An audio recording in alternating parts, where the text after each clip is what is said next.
Hello, magandang araw po sa ating lahat. Welcome po sa ating Munting Tinig channel.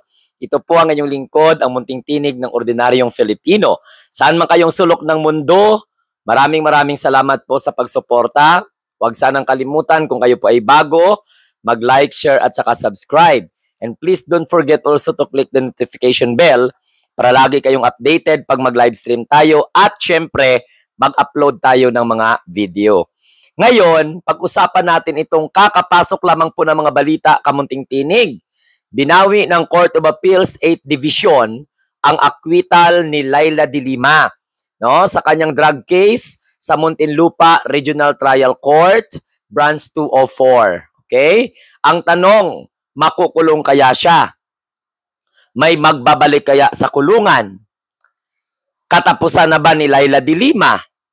Yan po ang mga katanungan na bumalaga sa social media, mga kamunting tinig. We are not an expert pagdating po sa batas. Tayo na mga pro-government people, sa akin, in my own opinion, wala namang problema kung yan po ang desisyon ng Court of Appeals. Pero bakit ngayon lang? Sino ang may pakana ng mga ganito?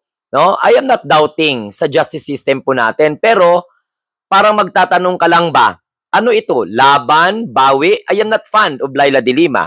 Nagkataon lang po na nanalo ang kanilang party list at isa po si Laila de Lima sa mga di umano'y tinawagan ng speaker na magiging isa sa mga miyembro ng House panel sa impeachment case laban kay Sara Duterte.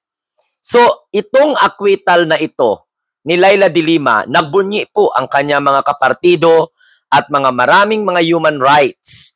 Alam naman natin na si Laila de Lima ay nakulong panahon ng administrasyon ni Rodrigo Duterte ng mahigit sa 8 taon. Not to be exact, parang mga 7 dyan po, no? Ang kanyang pagkakulong. At marami ding mga nadismaya dahil maraming naniniwala ng pagkakulong kay Laila de Lima ay isa sa pagipit sa kanya dahil alam naman po natin, hindi lingid sa kaalaman nating lahat ng mga Pilipino na si Laila de Lima ay masugid na kritiko ni Rodrigo Roa Duterte sa kanyang war on drugs at sa issue po ng Davao Death Squad. Si Laila de Lima po ay isa sa mga nag-imbestiga panahon na siya ay commissioner ng human rights hanggang sa naging Department of Justice Secretary hanggang sa naging senador si Laila de Lima at isa po siya sa mga nanguna na mag-imbestiga nitong war on drugs ni Rodrigo Roa Duterte at itong Davao Death Squad. Kaya nga lumabas si Matobato, andyan po si nakalimutan ko lang yung iba, no? Kung sino yung mga pangalan ng mga witness naging present ni Laila de Lima. At ang masakla pa doon, siya yung nag-imbestiga tungkol po sa Davao Death Squad at saka sa kung ano-ano mang mga anomalya ni Rodrigo Roa Duterte, ang nangyari siya pa yung nakulong at siya po ay nagiging cuddler di umano ng drugs or protector ng drugs. Kaya tinagurian siyang drug queen ng bilibid. So kasi may mga connection daw po si Laila de Lima sa mga drug lord.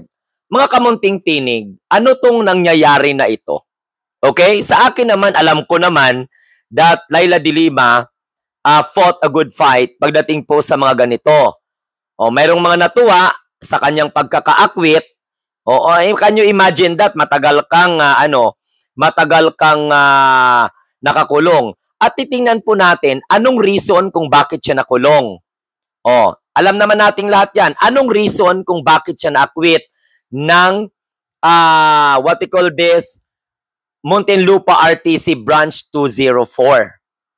So, hindi po mapagkaila, even though we are not a fan or we are fan of Laila de Lima, hindi po maiwasan na magtanong tayo mga kamunting tinig.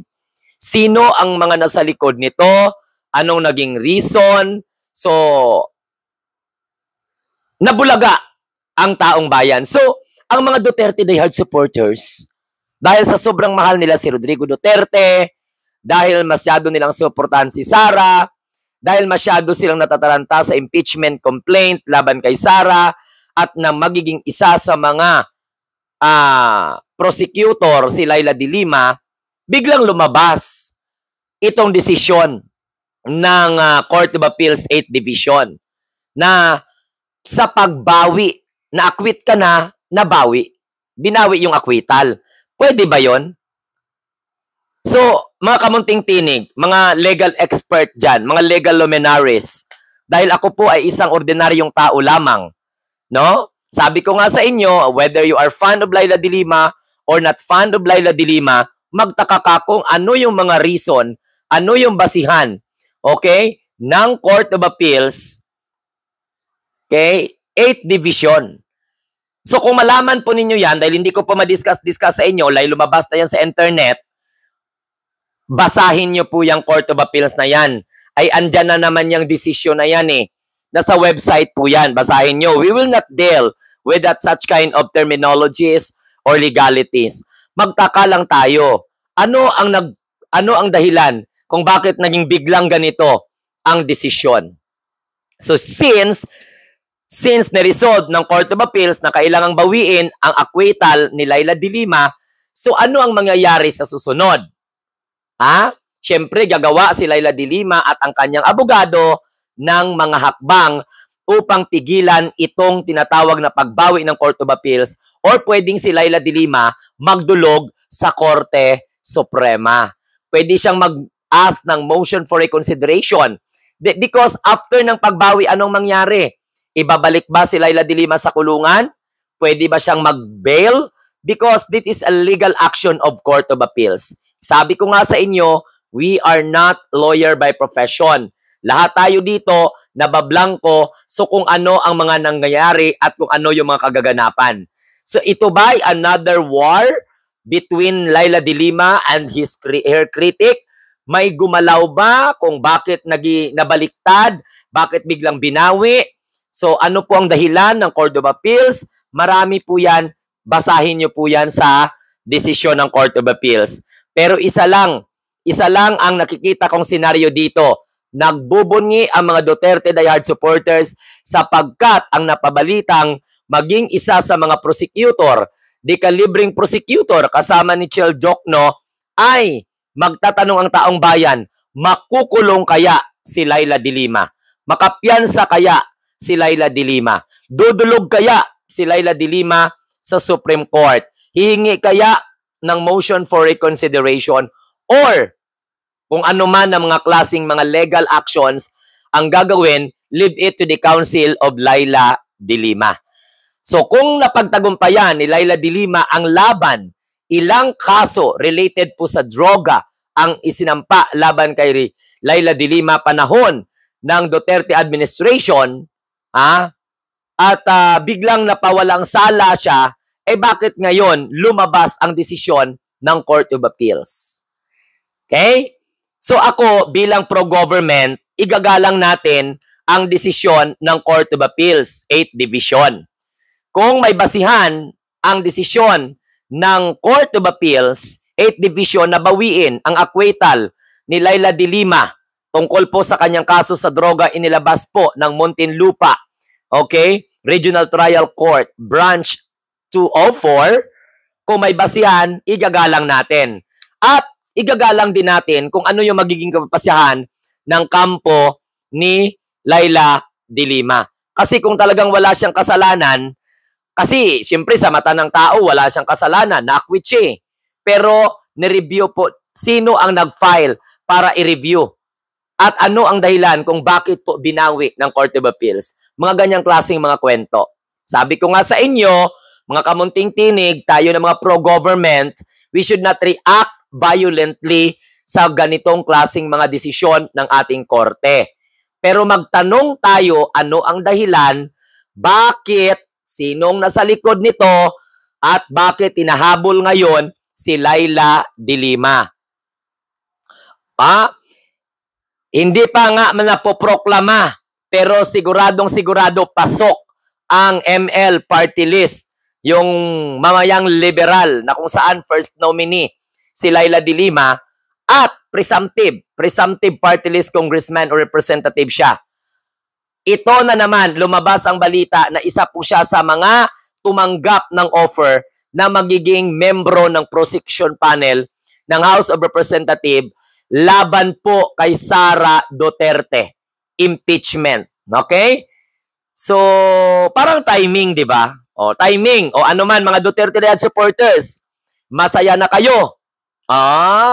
Tagumpay na baya ito sa mga nanglalait kay Laila de Lima? O, kasi alam mo kung bakit, whether you like it or whether you like it very much, ang dami pong mga supporter ni Rodrigo Duterte na galit nung napawalang sala po at na-acquit sa ilang kasong sinampa laban kay Laila de Lima. Galit na galit sila dahil vindictive si Laila de Lima during that time nung napawalang sala siya. Lahat ng kaso niya, wala. Kasi 'di ba, nag-motion po si Laila de Lima with regards sa mga kasong na isinampa laban sa kanya, the mirror of evidence. So, na kung saan napagbigyan naman po ng korte, kaya nga napawalang sala siya.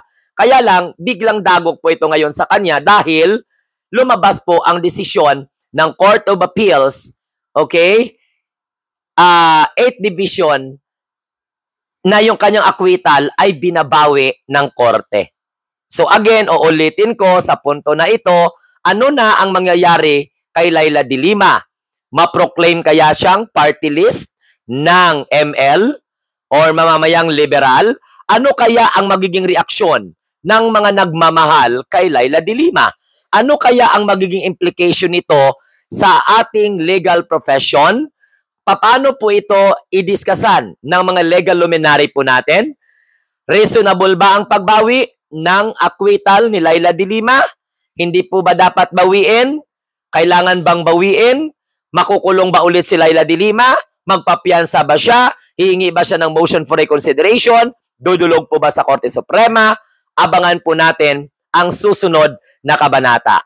So ibig sabihin, talagang sa mga nangyayari na ito, ay isa na naman ito siguro, sabi po ng mga supporter ni Laila de Lima, panggigipit sapagkat isa po sa mga napupusuan na magiging membro ng House Panel, Prosecution Panel, ay si Laila de Lima kapalit ng hindi po napalad, hindi po naging mapalad sa kanilang pagtakbo. Dahil dalawa po sa mga membro ng House Panel or tatlo, na kung saan ay hindi po pinalad sa kanilang karera sa politika ngayong midterm elections. Natalo po sila sa election. So kung ano man ang magiging kapalaran ni Laila de Lima, taong bayan, magmasid tayo. Sino ang nasa likod na gumalaw? May gumalaw ba? Sinong responsible sa pagbawi? Na pressure ba ang Court of Appeals? Despite of tiwala natin sa ating justice system, pero hindi po maiwasan ng taong bayan ng magtanong, ano po ang nangyari at bakit nabaliktad ang desisyon ng Korte, Branch 204 ng Regional Trial Court, Muntinlupa. Abangan natin ang susunod na kabanata sa buhay ni Laila de Lima. So, pero ang sigurado ko dyan, nagpipiesta, nagbubunyi ang mga Duterte de Head supporters kasi nag-iisip sila na hindi po magiging prosecutor si Laila de Lima pag makabalik sa kulungan. Ang tanong, papayag ba ang mga abogado ni Laila de Lima na makabalik siya sa kulungan at hindi po siya magiging prosecutor para sa gaganaping impeachment trial laban sa BP Sara na walang kwenta? Ngayon, kung kayo pa ay bago sa ating channel, huwag kalimutan mag-like, share at subscribe. And don't forget to click the notification once again so that you will be notified pagkaroon po ako ng upload ng mga video at magla-livestream. So once again, ito po ang inyong lingkod, ang munting tinig ng ordinaryong Filipino, nagsasabing tayo po ay mga bagong Pilipino na may munting tinig sa bagong Pilipinas.